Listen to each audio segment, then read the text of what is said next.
प्यारे विद्यार्थियों, साथियों, आज हम बात करेंगे संविधानवाद की समस्याएं और इन समस्याओं को दूर करने के सुझाव। अर्थात आज की वीडियो के अंतर्गत हम दो बातों पर चर्चा करेंगे। संविधानवाद के सामने क्या समस्याएं हैं और इन समस्याओं को किस आधार पर दूर किया जाएगा। ध्यान दीजिएगा, वास्तविक रूप में हमने संविधानवाद का अर्थ, परिभाषा, आधार, तत्व, विशेषताएं, संविधानवाद की तीन अवधारणाएं, पाश्चात्य या उदारवादी अवधारणा, साम्यवादी या मार्क्सवादी अवधारणा और विकासशील लोकतांत्रिक राष्ट्रों की अवधारणा, ये सभी बातें हमने समझा दी हैं। इनके लिए आप हमारी प्लेलिस्ट के अंतर्गत सभी वीडियो देख सकते हैं। तो प्राणों से भी प्रिय छात्र छात्राएं, सर्वप्रथम आप हमारे YouTube चैनल को सब्सक्राइब अवश्य कीजिएगा। आशा करता हूं आपने सब्सक्राइब कर दिया होगा। Thank you very much, thank you very much. चलिए अब हम बात करेंगे संविधानवाद की समस्याएं और इसके समाधान के सुझाव। ठीक है, अब देखिएगा, जब हम संविधानवाद की समस्याएं ले तो सबसे पहले हम समस्याओं की बात करेंगे। हमने आपके लिए दो पार्ट बना दिए, इसके अंतर्गत समस्याएं ले रहे हैं एक पार्ट में, दूसरे पार्ट के अंतर्गत हम जो समस्याएं इनको कैसे दूर किया जा सकता है इसके लिए सुझाव आपको बताएंगे। तो सभी प्रकार की प्रतियोगिता परीक्षाओं के अंतर्गत इसकी समस्याएं और समस्याओं को दूर करने से संबंधित सुझाव, इसके ऊपर एक दो प्रश्न निश्चित रूप में पूछे जाते हैं। तो मैं दृढ़ विश्वास से कह रहा हूं कि संविधानवाद के ऊपर हमने कोई बात नहीं छोड़ी है, और न केवल संविधानवाद बल्कि राजनीति विज्ञान के अंतर्गत जितने भी अवधारणाएं, जितने भी सिद्धांत हैं, जितने भी राजनीतिक विचारक हैं, उन सबके जितने भी सिद्धांत हैं, मैं सभी के ऊपर व्यापक रूप में समझाते हुए वीडियो अपलोड करूंगा। मेरा वीडियो बनाने का लक्ष्य केवल दिखावा करना नहीं है, वाहवाही लूटना नहीं है। मैं मूलतः मेरे प्राणों से भी प्यारे छात्र छात्राओं को राजनीति विज्ञान की गहराई में ले जाना चाहता हूं, जिससे कि वो राजनीति विज्ञान जैसे सर्वोच्च विषय को ठीक से समझ सके। तो ध्यान दीजिएगा, देखो, संविधानवाद की जब समस्या की बात आती है तो वास्तव में समस्याएं केवल साम्यवादी संविधानवाद और विकासशील लोकतांत्रिक राष्ट्रों के संविधानवाद की समस्याओं की बात करेंगे हम। जबकि संविधानवाद के तीन प्रकार हैं, तीन अवधारणाएं हैं ना। कौन कौन सी भाई? पश्चिमी या उदारवादी संविधानवाद की अवधारणा, ठीक है, और दूसरा साम्यवादी संविधानवाद की अवधारणा, और तीसरा विकासशील लोकतांत्रिक राष्ट्रों की अवधारणा। तो आज हम समस्याएं केवल इन दो की चर्चा क्यों करें समस्याओं के संदर्भ में? पाश्चात्य या उदारवादी संविधानवाद की समस्याओं की चर्चा क्यों नहीं कर रहे? ध्यान दें मेरे प्राणों से भी प्यारे विद्यार्थियों, मैं आपको समझा रहा हूं यहाँ क्या। देखो, वास्तव में जो पाश्चात्य या उदारवादी संविधानवाद की अवधारणा है, इससे संबंधित जितने भी देश हैं, जैसे मैं आपको उदाहरण देता हूं, संयुक्त राज्य अमेरिका, नोट कीजिएगा, संयुक्त राज्य अमेरिका, कनाडा, ऑस्ट्रेलिया, एशिया में भी हम एक देश का नाम ले सकते हैं, जापान। ये कुछ ऐसे देश हैं जिनमें वास्तविक रूप में पश्चिमी संविधानवाद की अवधारणा को अपनाया गया है, पश्चिमी संविधानवाद के साध्य और साधनों को अपनाया गया है। ये साध्य और साधन क्या है, इसके लिए आप हमारे अलग से जो वीडियो हमने अपलोड कर दिए, पाश्चात्य संविधानवाद की अवधारणा, वहां पर आप देख सकते हैं। तो वास्तव में अमेरिका, कनाडा, ऑस्ट्रेलिया और एशिया में जापान, इन सभी में संविधानवाद की जड़ें इतनी गहरी हैं कि वास्तव में इनके संविधानवाद के सामने कोई समस्या है ही नहीं। इसलिए आज हम संविधानवाद की समस्याओं के अंतर्गत पाश्चात्य संविधानवाद को नहीं ले रहे। क्यों नहीं ले रहे? क्योंकि इनके सामने कोई समस्या है ही नहीं।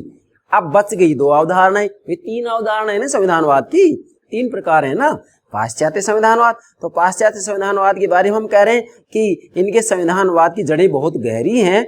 वास्तविक रूप में यहाँ विधि का शासन होता है, सीमित सरकार होती है, मौलिक अधिकारों की व्यवस्था होती है, इसी के साथ में नागरिक स्वतंत्रता की व्यवस्था की जाती है, स्वतंत्र एवं निष्पक्ष न्यायपालिका होती है। तो ये सब जो बातें हैं वास्तविक रूप में इन देशों के संविधान के अंतर्गत अपनाई गई हैं और व्यवहार में भी इनका प्रयोग किया जाता है। इसलिए पाश्चात्य उदारवादी संविधानवाद से संबंधित जो देश हैं वास्तविक रूप में उनके सामने कोई समस्या ही नहीं है, क्योंकि संविधानवाद की जड़ें वहां गहरी जा चुकी हैं। इसलिए आज हम केवल ये दो की बात करें कि वास्तविक रूप में साम्यवादी संविधानवाद के सामने समस्याएं हैं और विकासशील लोकतांत्रिक राष्ट्रों के सामने समस्याएं हैं। बाकी पाश्चात्य संविधानवाद से संबंधित जो राष्ट्र हैं उनके सामने समस्या नहीं है। तो अब आइए आप इधर, इसके पहले पार्ट में हम दो बातें ले रहे हैं, साम्यवादी संविधानवाद की समस्याएं और विकासशील लोकतांत्रिक राष्ट्रों में संविधानवाद की समस्याएं। समझ रहे हैं ना आप? भाई संविधानवाद के तीन प्रकार है ना, पाश्चात्य संविधानवाद तो उसको तो हमने छोड़ दिया है कि उनके सामने तो कोई समस्या है ही नहीं, जैसे अमेरिका, ऑस्ट्रेलिया, कनाडा, एशिया में जापान, तो इन देशों के सामने संविधानवाद से संबंधित कोई समस्या है ही नहीं। ठीक है, अब इन दो के सामने समस्या है, जैसे साम्यवादी संविधानवाद की समस्याएं।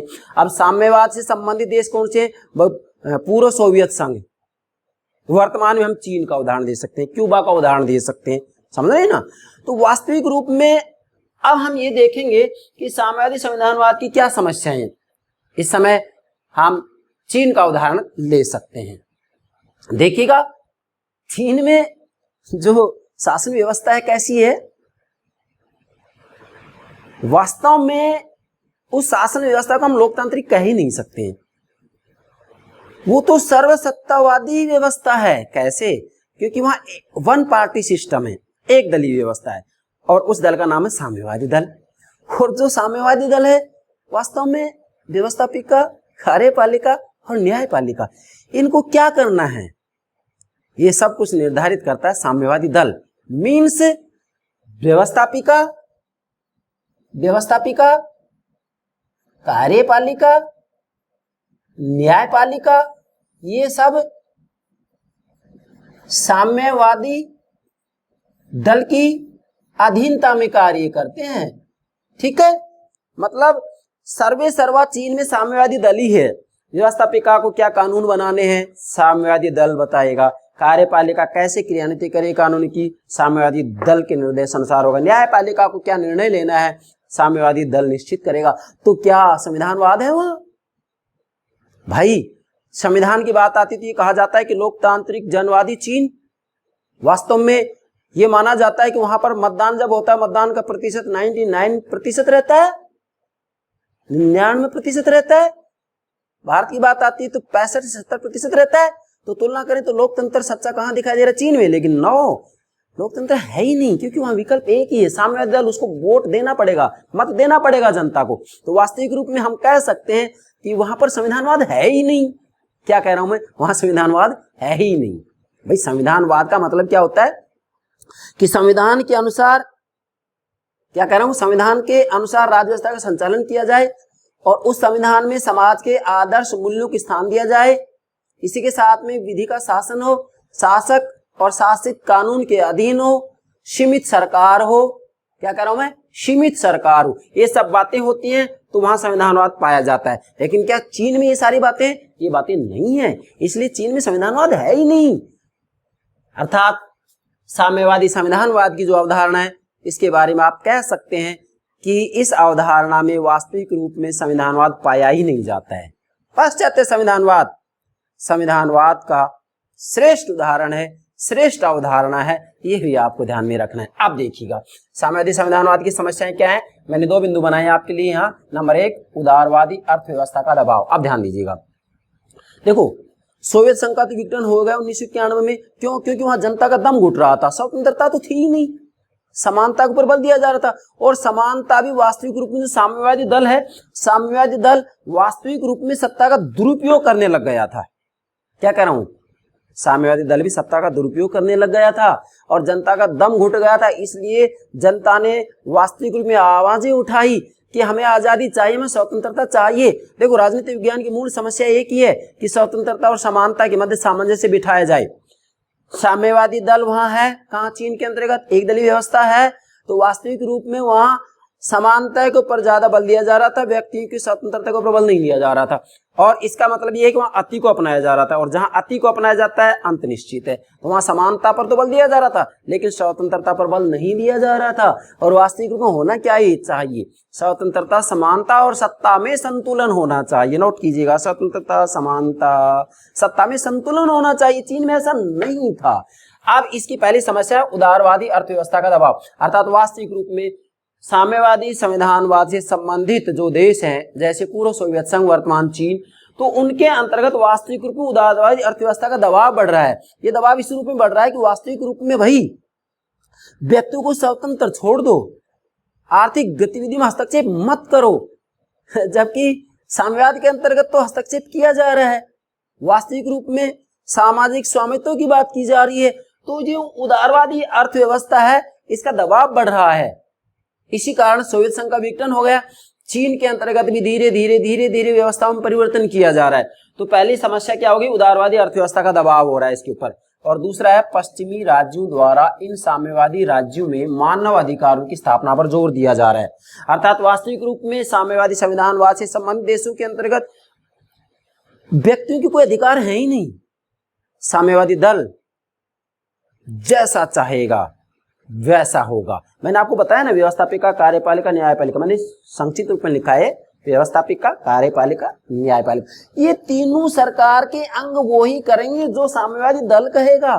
भाई बताइए मुझे फिर कैसा अधिकार है, वहां कोई अधिकार है ही नहीं। यहां तक कि एक बार तियानमन चौक के ऊपर जब लोगों ने साम्यवादी दल का विरोध किया, शासन की नीतियों का विरोध किया, तो कितने ही लोगों को गोलियों से भून दिया गया था। तो क्या संविधानवाद है वहां? नहीं। संविधानवाद वहां होता है जहां संवैधानिक सरकार हो। संवैधानिक सरकार मीन सरकार संविधान के अधीन हो, संविधान में जो बातें लिखी गई उनके अनुरूप शासन किया जाए, विधि का शासन हो, जनता को अधिकार दिए जाएं। तो चीन में ये सब कुछ नहीं है। साम्यवादी देशों के अंतर्गत ये कुछ भी नहीं है। वास्तविक रूप में सर्वे सर्वा साम्यवादी दल ही होता है, क्योंकि वन पार्टी सिस्टम होता है, एक दलीय व्यवस्था होती है। तो ये इसकी दूसरी समस्या होगी, किसकी? साम्यवादी संविधानवाद से संबंधित जो देश हैं उनके सामने विशेष करके दो समस्याएं। अब आइएगा इधर, इसके पहले पार्ट के अंतर्गत ही हम दूसरी बात ले रहे हैं, विकासशील लोकतांत्रिक राष्ट्रों में संविधानवाद की समस्याएं। अब ध्यान दें, ये तो साम्यवादी संविधानवाद संबंधी समस्याएं होगी। जैसे हम चीन का उदाहरण दे सकते हैं कि भाई चीन के सामने क्या क्या समस्याएं हैं। ठीक है, ये दो समस्याएं कि इसमें सब समस्याएं सम्मिलित हो जाती हैं। अब विकासशील लोकतांत्रिक राष्ट्रों में संविधानवाद की क्या समस्याएं? भाई मूल बात यह है कि वास्तविक रूप में सरकार सीमित हो, कानून का शासन हो, लोगों को अधिकार दिए जाएं, स्वतंत्रताएं दी जाएं। तो विकासशील लोकतांत्रिक राष्ट्रों के अंतर्गत इन सब की प्राप्ति के लिए कुछ समस्याओं का सामना करना पड़ रहा है।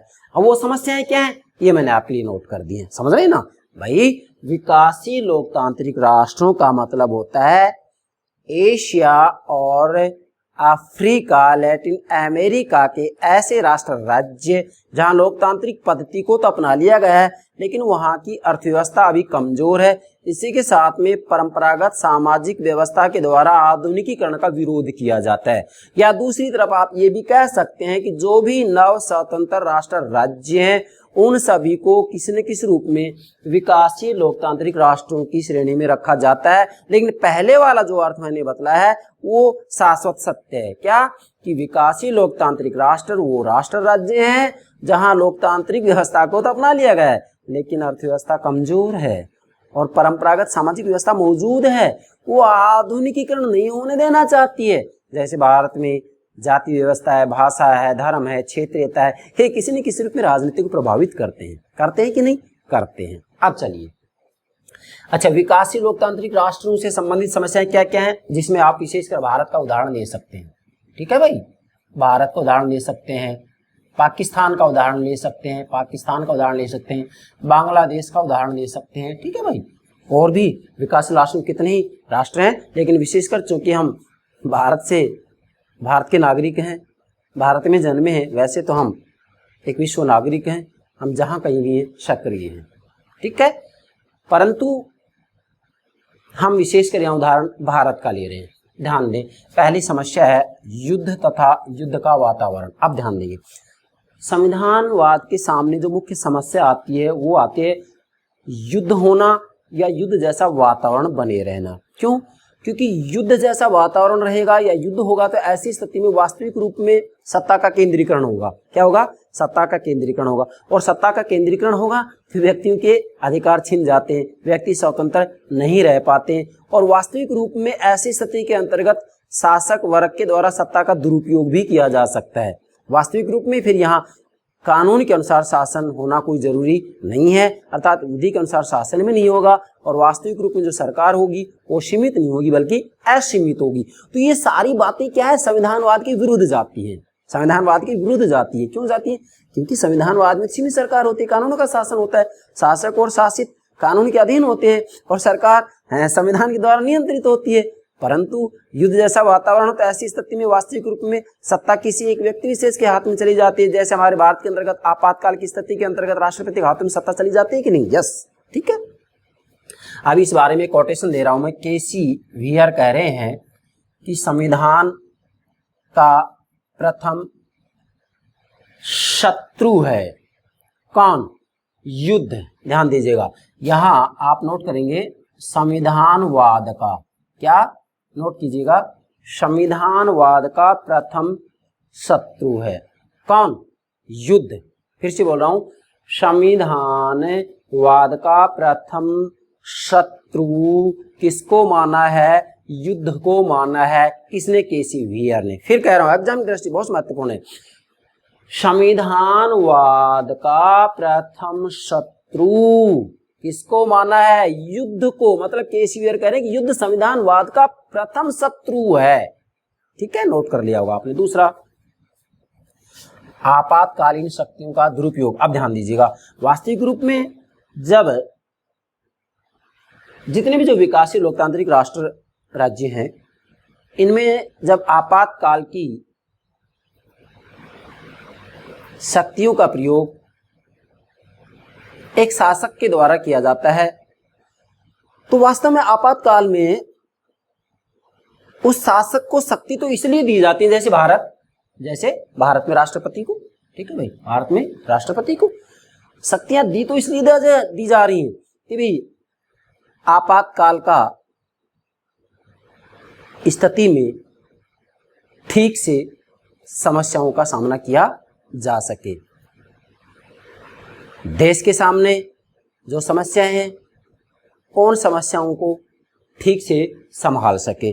शक्तियां दी तो इसलिए जा रही हैं, लेकिन होता क्या है कभी कभी कि आपातकाल में जो शक्तियां उस शासक को दी गई हैं, वह शासक शक्तियों का दुरुपयोग करने लग जाता है, और वास्तव में उसका प्रयास रहता है कि मैं लंबे समय तक सत्ता में बना रहूं।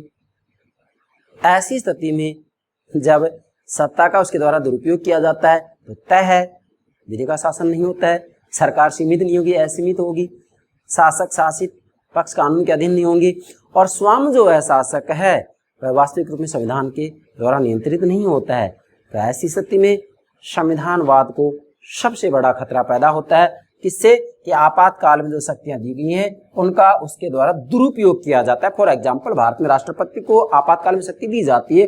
अब यदि वह इनका दुरुपयोग करने लग जाए तो भाई फिर संविधानवाद हो ही नहीं सकता है।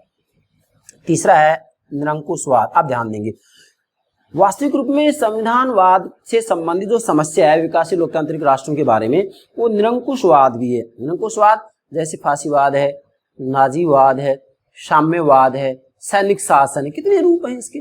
नाजीवाद, फांसीवाद, साम्यवाद। क्या बोल रहा मैं?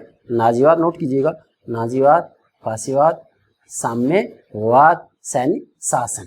अब ये सब निरंकुशवाद हो गया। अब निरंकुशवाद का मतलब क्या है? वास्तविक रूप में यहाँ जो शासक होता है सत्ता का इस रूप में प्रयोग करता है, किसके ऊपर किसी प्रकार का कोई प्रतिबंध नहीं होता, कोई नियंत्रण नहीं होता, ये संविधान का अधीन नहीं होता है, ये किसी भी रूप में किसी परंपरा नैतिकता के द्वारा नियंत्रित नहीं होता है, बल्कि मनमाना आचरण करता है, मनमाना आचरण करता है।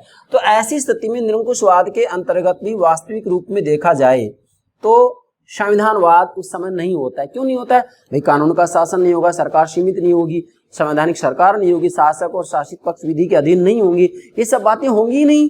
क्यों नहीं होंगी? क्योंकि मौलिक अधिकार, स्वतंत्रता, स्वतंत्र न्यायपालिका, लोकतंत्र, इन सब का तो ये निरंकुशवाद विरोधी है, विरोध करता है, इसलिए संविधानवाद हो ही नहीं सकता। अब इस संदर्भ में भी वास्तविक रूप में केसी वियर कह रहे हैं, बहुत महत्वपूर्ण व्याख्यांश है, नोट कीजिएगा। जैसे जैसे निरंकुशवाद आगे बढ़ता है, जैसे जैसे निरंकुशवाद आगे बढ़ता है, वैसे वैसे संविधानवादी शासन पीछे हटता है। कौन कह रहे हैं? केसी वियर कह रहे हैं, कोटेशन नोट कीजिएगा, ठीक है, एग्जाम की दृष्टि से बहुत महत्वपूर्ण है। अच्छा, आगे चौथी समस्या है जनता से संबंधित समस्याएं। अब विकासशील लोकतांत्रिक राष्ट्रों के अंतर्गत वास्तविक रूप में संविधानवाद के सामने चौथी समस्या आती है जनता से संबंधित समस्याएं। वो समस्याएं क्या है जनता संबंधित? नंबर 1 ए जन असंतोष। जन असंतोष अर्थात वास्तविक रूप में यहां मैं ये कहूंगा कि जब जो ये विकासशील लोकतांत्रिक राष्ट्र हैं, भाई नव स्वतंत्र राष्ट्र तो हैं ये, क्या करो मैं, नव स्वतंत्र राष्ट्र तो हैं ये, भाई एशिया, अफ्रीका, लैटिन अमेरिका के जो नव स्वतंत्र राष्ट्र राज्य हैं वही तो विकासशील लोकतांत्रिक राष्ट्र कहलाते हैं।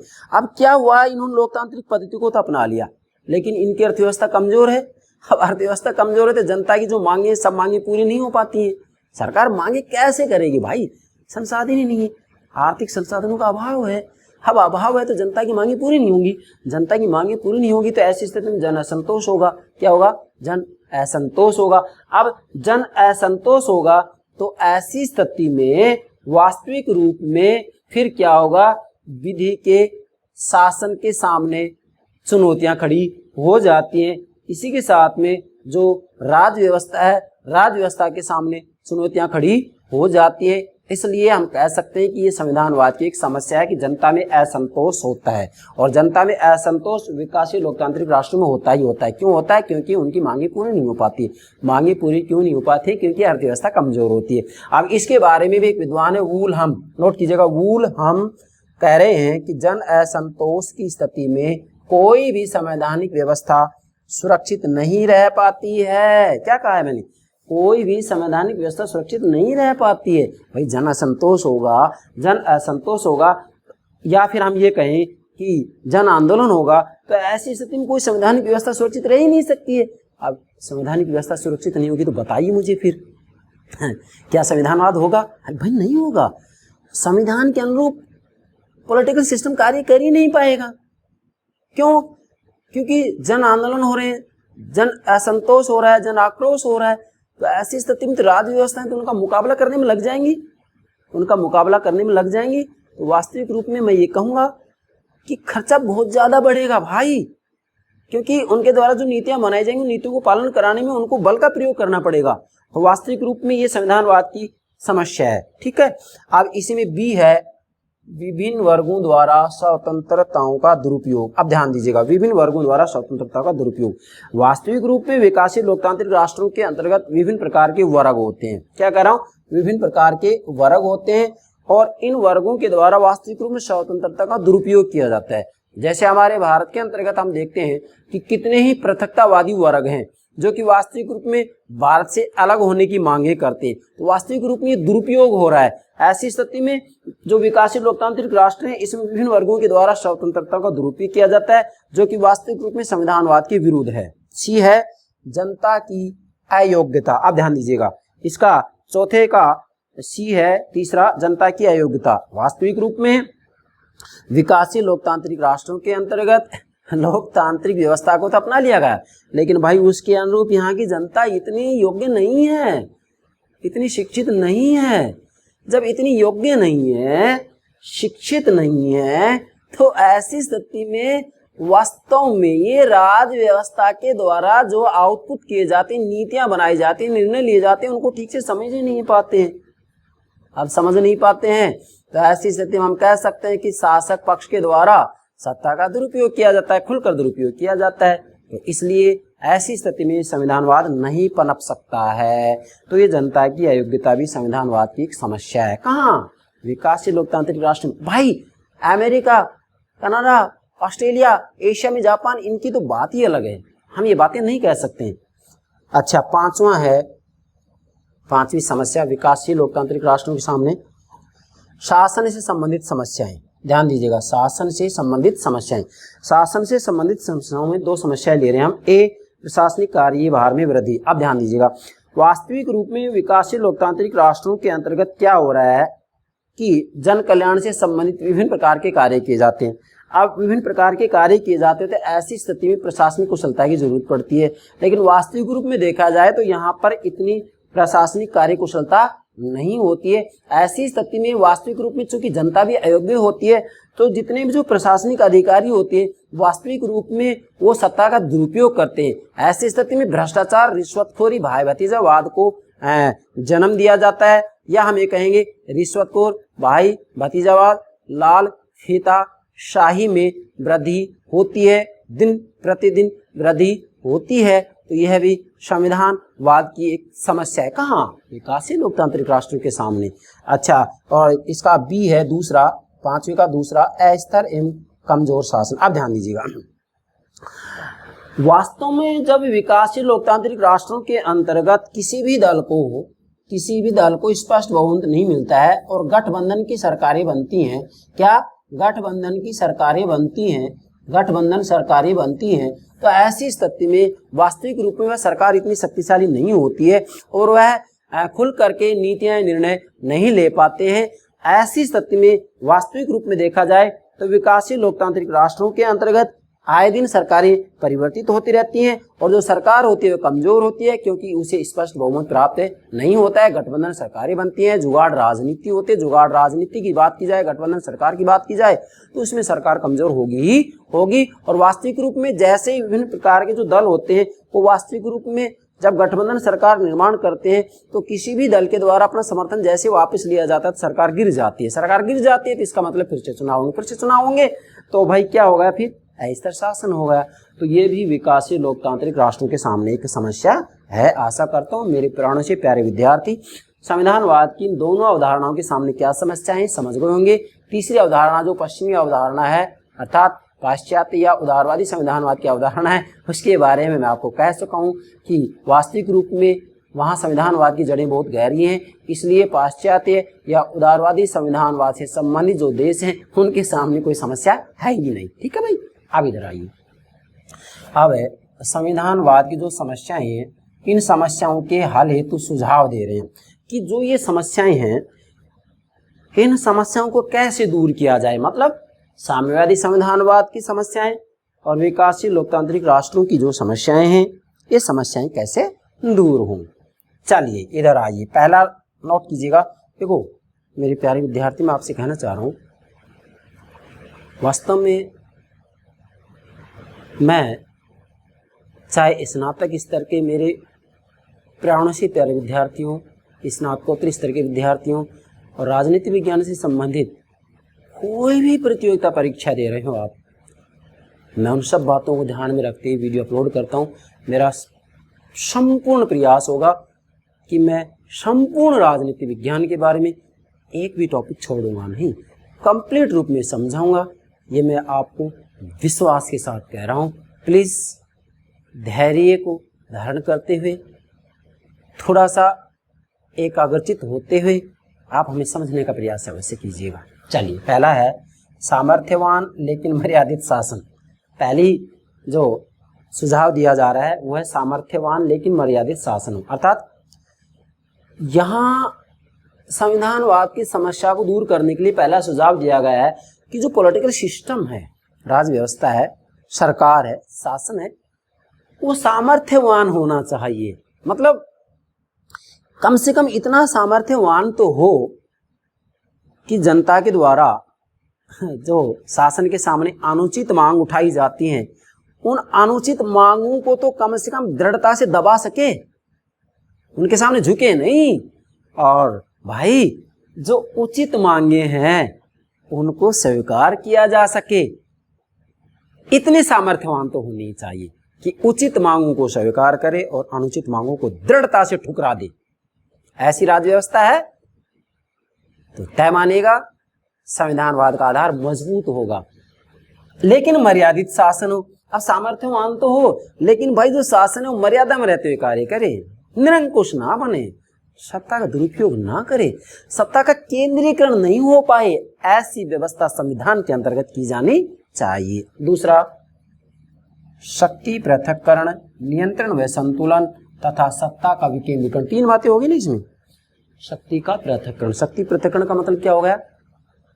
कानून बनाने वाली संस्था अलग हो जैसे व्यवस्थापिका, कानूनों की क्रियान्वित करने वाली संस्था अलग हो जैसे कार्यपालिका, और यदि व्यवस्थापिका और कार्यपालिका ठीक से कार्य नहीं कर रही हूँ तो ऐसी स्थिति में न्यायपालिका को वास्तविक रूप में देखना चाहिए कि ये संविधान के अनुरूप कार्य कर रहे हैं या नहीं। तो ऐसी स्थिति में वास्तविक रूप में न्यायिक निर्णय लेने के लिए भी अलग से संस्था होनी चाहिए, न्यायपालिका। तो ये क्या हो गया? शक्ति पृथक्करण। भाई संयुक्त राज्य अमेरिका के संविधान में केवल 7 अनुच्छेद है ना, 7 अनुच्छेद ही तो हैं, तो प्रथम 3 अनुच्छेदों में इसी की बात की गई है। ठीक है, संविधान में शक्ति पृथक्करण शब्द का प्रयोग नहीं किया गया, लेकिन व्यवस्थापिका, कार्यपालिका और न्यायपालिका के क्या कार्य होंगे? संयुक्त राज्य अमेरिका के संविधान के अनुच्छेद 1, 2, 3, 1, 2, 3 में इस बात की चर्चा की गई है। तो शक्ति पृथक्करण होना चाहिए। फिर नियंत्रण और संतुलन। नियंत्रण संतुलन का मतलब क्या है? भाई व्यवस्थापिका कानून बनाए, कार्यपालिका कानूनी क्रियान्वित करे, न्यायपालिका न्यायिक निर्णय ले। अलग अलग हो गया कार्य, लेकिन अगर पूर्ण रूप में अलग अलग हो जाए और एक अंग हठधर्मिता पर उतर जाए, भाई कार्यपालिका इस हठधर्मिता पर उतर जाए कि मैं कानूनों को लागू नहीं करूंगा, तो फिर क्या किया जाएगा? ऐसी स्थिति में वास्तव में नियंत्रण और संतुलन की व्यवस्था भी होनी चाहिए। नियंत्रण और संतुलन का मतलब कि शासन का एक अंग 2 पर नियंत्रण रखे। मैं क्या कह रहा हूं, समझें। शासन का एक अंग 2 पर नियंत्रण रखे, शासन का एक अंग 2 पर नियंत्रण रखे। कैसे? जैसे मैं आपको कहूं, व्यवस्थापिका हो गया, कार्यपालिका हो गया, ये न्यायपालिका होगा। ठीक है भाई, मैं शॉर्ट में ले रहा हूं यहाँ। अब इसका मतलब है जैसे व्यवस्थापिका इन दोनों पर नियंत्रण रखे, ठीक है, न्यायपालिका इन दोनों पर नियंत्रण रखे। न्यायपालिका मतलब कार्यपालिका और व्यवस्थापिका पर, व्यवस्थापिका कार्यपालिका और न्यायपालिका पर नियंत्रण रखे, और कार्यपालिका व्यवस्थापिका और न्यायपालिका पर नियंत्रण रखे। मतलब शक्ति को ही शक्ति का विरोधी बना दिया जाए, जिससे कि शक्ति का नियंत्रण अर्थात एक अंग 2 पर नियंत्रण रखे, और जब एक अंग 2 पर नियंत्रण रखेगा तो शक्ति का संतुलन बना रहेगा। शक्ति का संतुलन बना रहेगा तो शक्ति का दुरुपयोग नहीं हो पाएगा। भाई यही नियंत्रण और संतुलन कहलाता है। तो इन्होंने ये सुझाव दिया है कि भाई नियंत्रण और संतुलन की व्यवस्था भी होनी चाहिए, कि कोई भी एक अंग का मतलब सरकार 3 अंग होते हैं ना, कोई भी एक अंग शक्ति का दुरुपयोग नहीं करे, और दुरुपयोग तभी नहीं करेगा जबकि 1 2 पर और 2 1 पर नियंत्रण रखेंगे। ठीक है, अब नियंत्रण और संतुलन के सिद्धांत से संबंधित हम अलग से वीडियो अपलोड करेंगे, शक्ति पृथक्करण के ऊपर भी अलग से वीडियो अपलोड करेंगे। यहाँ तो मैं मेरे प्राणों से प्यारे विद्यार्थियों को केवल जो संविधानवाद की समस्या है इनको दूर करने के सुझाव समझा रहा हूँ। तीसरा है तथा इसी बिंदु में दूसरे में सत्ता का विकेंद्रीकरण, मतलब सत्ता का केंद्रीकरण नहीं होना चाहिए, मतलब एक ही जगह सत्ता एकत्रित ना हो ऐसी व्यवस्था की जानी चाहिए, अर्थात सत्ता का विकेंद्रीकरण होना चाहिए। क्योंकि सत्ता का केंद्रीकरण होगा तो तय मानेगा शासक सत्ता का दुरुपयोग करेगा भाई, और दुरुपयोग करेगा तो फिर विधि का शासन कहाँ रहेगा? जनता को अधिकार कहाँ मिल पाएंगे? जनता को स्वतंत्रता कहाँ मिल पाएगी? स्वतंत्र न्यायपालिका कहाँ होगी? सरकार संविधान के अधीन कहाँ होगी? ये सब बातें नहीं होंगी। ये सब बातें नहीं होंगी तो संविधानवाद हो ही नहीं सकता। चलिए, अच्छा, अब इसके बाद में तीसरा है विविध राष्ट्रीयताओं की संतुष्टि। ध्यान दीजिएगा, विविध राष्ट्रीयताओं की संतुष्टि, इसका मतलब ये है कि वास्तव में किसी भी देश के अंतर्गत जो विभिन्न प्रकार की राष्ट्रीयताएं होती हैं, उन राष्ट्रीयताओं की संतुष्टि के लिए कुछ व्यवस्था की जानी चाहिए। भाई भारत से पाकिस्तान अलग कैसे हुआ? वास्तविक रूप में हमारे यहाँ जैसे मोहम्मद अली जिन्ना ने द्विराष्ट्रीयता का सिद्धांत दिया जाता है कि भाई यहाँ पर 2 राष्ट्रीयताएं, इसलिए 2 राष्ट्र होने ही चाहिए। तो उसके आधार पर भारत और पाकिस्तान का बंटवारा हो गया। उसके बाद में फिर पाकिस्तान का बंटवारा भी राष्ट्रीयता के कारण हुआ, क्योंकि राष्ट्रीयता जो थी संतुष्टि नहीं हो पा रही थी। ऐसी स्थिति में यहाँ सुझाव दिया गया है कि एक ही राष्ट्र के अंतर्गत विभिन्न प्रकार की राष्ट्रीयता के जो लोग रहते हैं, जैसे मैं कहना चाहूँ आपको, विभिन्न प्रकार के संप्रदाय के जो लोग रहते हैं, तो उनमें वास्तविक रूप में संतुष्टि होनी चाहिए। उनके दिमाग में बातें आनी चाहिए कि हम यहाँ आराम से रह रहे हैं, सरकारें किसी भी रूप में किसी भी संप्रदाय विशेष के साथ कोई भेदभाव नहीं कर रही है। ये बातें जब उनके दिमाग में आ जाती है तो वास्तविक रूप में संविधानवाद मौजूद होगा, संविधानवाद की जड़ें मजबूत होंगी। और यदि विभिन्न राष्ट्रीयताओं के जो लोग हैं उनमें संतुष्टि नहीं है तो ऐसी स्थिति में राष्ट्र के टुकड़े ही होते हैं। फिर क्या कह रहा हूं मैं, राष्ट्र के टुकड़े ही होते हैं फिर, तो कैसे संविधानवाद पनपेगा। इसलिए विविध राष्ट्रीयताओं की संतुष्टि होनी चाहिए। चौथा है लोक कल्याणकारी राज्य की स्थापना। ध्यान दीजिएगा, संविधानवाद के लिए जरूरी है कि वास्तविक रूप में भाई लोकतंत्र को तो अपना ही, लोकतांत्रिक व्यवस्था तो हो, लेकिन इसके साथ में उस शासन के द्वारा जन कल्याण से संबंधित नीतियां भी बनाई जानी चाहिए। और जब लोक कल्याणकारी राज्य की स्थापना हो जाएगी तो तय है जनहित में कार्य किया जाएगा। जनहित में कार्य किया जाएगा, जनता संतुष्ट होगी, जनता संतुष्ट होगी तो कानून का पालन किया जाएगा, कानून का पालन किया जाएगा तो इसका मतलब क्या है, शासक शासित विधि के अधीन है, विधि के अधीन है, सरकार संविधान के अनुरूप कार्य कर रही है, संविधान के अनुरूप कार्य कर रही है, तो फिर क्या चाहिए, यही तो संविधानवाद है। संविधान के द्वारा सरकार नियंत्रित है, शासक शासित पक्ष विधि के अधीन है, अधिकारों की व्यवस्था है, जनता स्वतंत्र है, यही तो संविधानवाद है। तो लोक कल्याणकारी राज्य की स्थापना होनी चाहिए। पांचवा है राजनीतिक व्यवस्था में अपेक्षित सुधार। पांचवा सुझाव दे रहे हैं हम, राजनीतिक व्यवस्था में अपेक्षित सुधार, अर्थात पॉलिटिकल सिस्टम में कुछ जो कमियां हैं उनको भी धीरे धीरे सुधारा जाए। क्या क्या कमियां हैं, ध्यान दीजिएगा। वास्तविक रूप में व्यवस्थापिका के बारे में सुझाव दिया गया है, नोट करेंगे, व्यवस्थापिका के बारे में सुझाव दिया गया है कि व्यवस्थापिका के सदस्यों की संख्या तो धीरे धीरे कम की जाए और उनकी योग्यता पर बल दिया जाए कि योग्य होने चाहिए व्यक्ति। कहाँ, व्यवस्थापिका में बैठने वाले व्यक्ति। पूरी दुनिया की बात करें तो व्यवस्थापिका में बैठने वाले व्यक्ति को क्या कहा जाता है, विधायक। पूरी दुनिया की बात बोल रहा हूं मैं, देश विशेष की बात है, अलग अलग नाम दिए जाते हैं। भारत में सांसद कहा जाता है, अमेरिका में सीनेट में बैठने वाले व्यक्ति को सीनेटर कहा जाता है, ब्रिटेन में जाएं तो लॉर्ड सभा में बैठने वाले व्यक्ति को पीयर कहा जाता है, अलग अलग नाम दिए जाते हैं, कोई बात नहीं। हम तो ये कह रहे हैं कि पूरी दुनिया की कोई भी व्यवस्थापिका क्यों ना हो, कानून बनाने वाले समझता, उसको आप एक नाम से संबोधित करें, केवल विधायक, केवल विधायक, ठीक है भाई। अच्छा, इसमें तो ये होगा। अच्छा, अब ध्यान दीजिएगा, कार्यपालिका के अंतर्गत भी इन्होंने सुझाव दिया है। कार्यपालिका में ये सुझाव दिया है कि वास्तविक रूप में जो मंत्रिमंडल है वह जिम्मेदारी के साथ कार्य करे। तीसरा है कि न्यायपालिका सशक्त, क्या कह रहा हूं मैं, सशक्त, निष्पक्ष, क्या कह रहा हूं, सशक्त, निष्पक्ष और सर्वोच्च होनी चाहिए न्यायपालिका, ऐसी व्यवस्था की जानी चाहिए संविधान में। अगला है मौलिक अधिकार व स्वतंत्रताएं, अर्थात वास्तविक रूप में संविधान में किसी न किसी रूप में मौलिक अधिकारों की व्यवस्था की जानी चाहिए और मौलिक अधिकारों को उल्लंघन ना हो, ऐसी स्थिति में संवैधानिक उपचारों की व्यवस्था भी की जानी चाहिए। क्या भारत में ऐसा नहीं किया गया? भारत के संविधान के भाग 3 के अंतर्गत अधिकारों की व्यवस्था की गई या नहीं? अधिकारों की व्यवस्था की गई है। और अनुच्छेद 32 में संवैधानिक उपचारों की व्यवस्था की गई है कि नहीं? की गई है। इसी के साथ में इनका सुझाव है कि वहाँ स्वतंत्रताओं की व्यवस्था भी की जानी चाहिए, जिससे कि वास्तविक रूप में व्यक्ति स्वतंत्र रूप में अपना जीवन व्यतीत कर सकें। अगला सुझाव है, ध्यान दीजिएगा, स्वतंत्र व निष्पक्ष चुनाव, नोट कीजिएगा, स्वतंत्र और निष्पक्ष चुनाव, अर्थात वास्तविक रूप में ऐसी व्यवस्था की जानी चाहिए कि वास्तविक रूप में जो चुनाव हो वो स्वतंत्र रूप में हो, कोई किसी से भयभीत ना हो, जो अमीर व्यक्ति हैं गरीब व्यक्ति को वास्तविक रूप में खरीदे नहीं, ऐसी व्यवस्था की जानी चाहिए। इसी के साथ में जो मतदान होते हैं वो निष्पक्ष रूप में हो, फर्जी मतदान नहीं हो, ऐसी व्यवस्था भी की जानी चाहिए। अगला है जनमत निर्माण के साधनों पर सरकारी नियंत्रण समाप्त होना चाहिए। और अगला है संविधान में संशोधन की प्रक्रिया। संविधान में संशोधन की प्रक्रिया से संबंधित क्या सुझाव दे रहे हैं? इनका कहना है कि वास्तविक रूप में संविधान के अंतर्गत इस रूप में संशोधन किया जाना चाहिए कि एक तरफ तो जो बहुमत प्राप्त दल है या सरकार है वह मनमाने रूप में संविधान में संशोधन ना करे, और दूसरी तरफ संविधान में संशोधन वास्तविक रूप में जन भावनाओं के अनुसार जनता की समस्याओं को ध्यान में रखते हुए संविधान में संशोधन किया जाना चाहिए। मतलब एक तरफ तो संशोधन की व्यवस्था तो हो, लेकिन दूसरी तरफ सरकार भी मनमाना आचरण ना करे, अपने स्वार्थों के हिसाब से संविधान में संशोधन ना करे, ऐसी संविधान व्यवस्था की जानी चाहिए।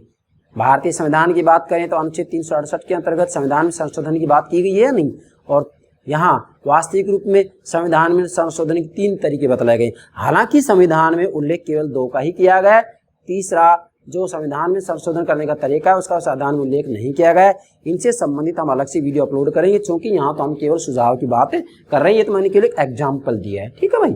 अच्छा, और छठा सुझाव, अंतरराष्ट्रवाद का समर्थन व विकास। अब ध्यान दीजिएगा, छठा जो सुझाव दिया है विद्वानों ने कि भाई विकासशील लोकतांत्रिक राष्ट्र और साम्यवादी संविधानवाद से संबंधित जो राष्ट्र हैं उनके द्वारा वास्तविक रूप में अंतर्राष्ट्रवाद का समर्थन व विकास किया जाना चाहिए। इसका मतलब ये है कि ये जो राष्ट्र हैं विकासशील, वास्तव में इनको अपने संविधान में ऐसी व्यवस्था करनी चाहिए सभी को, जिससे कि जो राष्ट्र हैं उन राष्ट्रों में आपस में परस्पर प्रेम भावना का विकास हो, सभी राष्ट्र राज्य शांति से रहे, उग्र राष्ट्रवाद को बढ़ावा ना मिले, विद्यार्थियों को विद्यार्थी जीवन में ही इस रूप में शिक्षित किया जाए कि उनमें उग्र राष्ट्रवाद की भावना ना पनपे, बल्कि अंतरराष्ट्रवाद की भावना पनपे। जैसे हमारे भारत में कहा भी जाता है वसुधैव कुटुंबकम, कि पूरा विश्व ही हमारा परिवार, ये बच्चों को सिखाया जाता है। भाई सत्य है बात, पूरी दुनिया ही हमारा एक परिवार ही तो है, हम उस एक ईश्वर की संतानें हैं। कौन अमेरिकन, कौन भारतीय, कौन पाकिस्तानी, हम सब मानव हैं, हमारी एक ही जाति है। मानवतावाद, ये भावना बच्चों को सिखाई जानी चाहिए। क्या कर, हमारी एक ही जाति, एक ही जाति, एक ही जाति है, केवल केवल केवल मानवतावाद, मानवतावाद, मानवतावाद।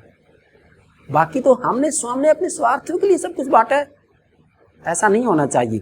तो वास्तविक रूप में अंतरराष्ट्रवाद की भावना का समर्थन करें, इसका विकास करें। जैसे वर्तमान समय में वास्तविक रूप में हम कहें यूएनओ है, संयुक्त राष्ट्र संघ, तो संयुक्त राष्ट्र संघ को और ज़्यादा मजबूत किया जाना चाहिए। क्या कह रहा हूं मैं, संयुक्त राष्ट्र संघ को और ज़्यादा मजबूत किया जाना चाहिए, जिससे कि अंतरराष्ट्रवाद की भावना को मजबूती मिले, राष्ट्र राज्य में पारस्परिक सद्भावना और इसी के साथ में प्रेम भावना में वृद्धि हो।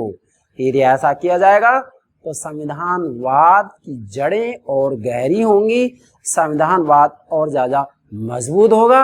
अंत में मैं ये कहना चाहूँगा कि 1991 में जैसे सोवियत संघ का विघटन हुआ, इसी के साथ में विकासशील लोकतांत्रिक राष्ट्रों के अंतर्गत भी पाश्चात्य संविधानवाद के साध्यों को स्वीकार किया जा रहा है।